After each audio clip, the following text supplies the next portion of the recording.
Hello friends, मेरा नाम David है।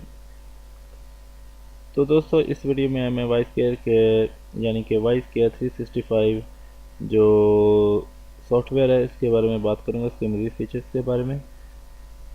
तो दोस्तों, सबसे पहले आप क्या करें कि आप मेरे चैनल को सब्सक्राइब करें और बेल बटन पर ज़रूर क्लिक करें, ताकि जब मैं कोई वीडियो अपलोड करूंगा तो आपको उसका नोटिफिकेशन वसूल हो जाए और आप उस वीडियो से फ़ायदा कर सकें, इल्म हासिल कर सकें।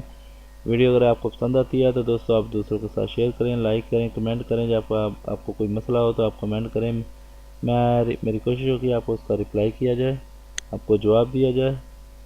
तो दोस्तों, इस वीडियो में मैं सिस्टम ट्यून ऐप के बारे में जो फीचर है इसका उसके बारे में जो डिस्कस करूँगा, उसके अंदर जितनी ऑप्शन हैं वो तमाम के तमाम आपके साथ शेयर करूँ, यानी इल्म के बारे में शेयर करूँ, ताकि आप जान सकें इन फंक्शन के बारे में। तो सबसे पहले मैं क्या करता हूँ, सिस्टम ट्यून अप के ऊपर क्लिक कर देता हूँ। ये इसका इंटरफेस है, होम है। मैंने सिस्टम क्लीन के बारे में बात कर चुका हूँ। सिस्टम ट्यून अप के बारे में अब बात करूँगा, इसके ऊपर मैं क्लिक करता हूँ।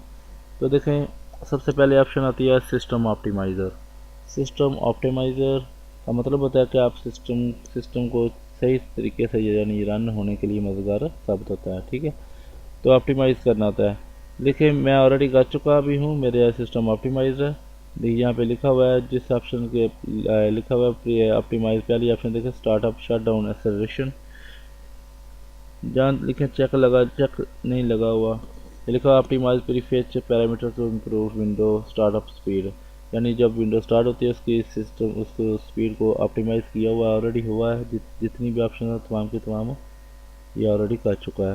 लेकिन आपको बताने का मकसद ये, अगर आप इसको सेलेक्ट भी करते हो, ठीक है, ये क्या करेगा ऑप्टिमाइज़ करने के लिए इन ऑप्शंस को आपको क्या करेगा, ये डिसेबल फंक्शन आपके लिए विंडो पेजिंग, इसको डिसेबल कर देगा। ये इसको भी डिसेबल कर देगा, लेकिन मुझे ज़रूरत नहीं है। अगर आप वैसे ही करेंगे सिस्टम ऑप्टिमाइजेशन, ऑप्टिमाइज़ हो जाएगा। ठीक है, आप सिस्टम ट्यून अप में आए और आप सिस्टम ऑप्टिमाइज़र पे आएँ और इस यहाँ पे बटन लगा हुआ है ऑप्टिमाइज़, इसके ऊपर क्लिक करेंगे। ये कह रहा है please choose at least one item to optimize. क्योंकि मैं ऑलरेडी कर चुका हूँ, अगर इसके ऊपर क्लिक करता हूँ तो मैं इसको ऑप्टिमाइज़ करूँगा। सिर्फ एक को मैंने सेलेक्ट किया। ठीक है, अभी ये नहीं कह रहा है, ये कह रहा है system tune can improve the speed of your network and system congestion और आइटम हैव बीन ऑप्टिमाइज। यानी मैंने जिसको मैंने क्लिक किया उसने इसको ऑप्टिमाइज़ कर दिया है और कर देगा या कर दिया है या किया हुआ है। मेरा ख्याल है इसका पहले जो मैंने ऑप्टिमाइज़ ऑलरेडी कर चुका हूँ, इस वजह से ये ऑप्टिमाइज़ है। ठीक है, इसको बार बार करने की ज़रूरत नहीं पड़ती। तो मेरा आपको मशवरा है कि आप इसको ऑप्टिमाइज़ ज़रूर करें। सिस्टम ट्यून अप, इस सिस्टम की स्पीड बढ़ती है। जो चीज़ें आप करते हैं उसको वो ये ऑप्टिमाइज़ करने के दौरान चेक लगाएंगे तो उनको डिसेबल कर देगा, अगर ज़रूरत नहीं है तो उनको डिसेबल कर देगा। नेटवर्क एक्सेट्रा हर चीज़ आप देख सकते हैं, उनके ऊपर चेक लगाएं फिर ऑप्टिमाइज़ करें। ठीक है, तो दोस्तों मेरे चैनल को सब्सक्राइब करें, लाइक करें, शेयर वीडियो को करें, ज़रूर करें। और मेरी आने वाली वीडियो के बारे में बाखबर रहने के लिए मेरे चैनल को भी सब्सक्राइब करें, ताकि मज़ीद वीडियो के बारे में आप बाखबर रह सकें। शुक्रिया दोस्तों।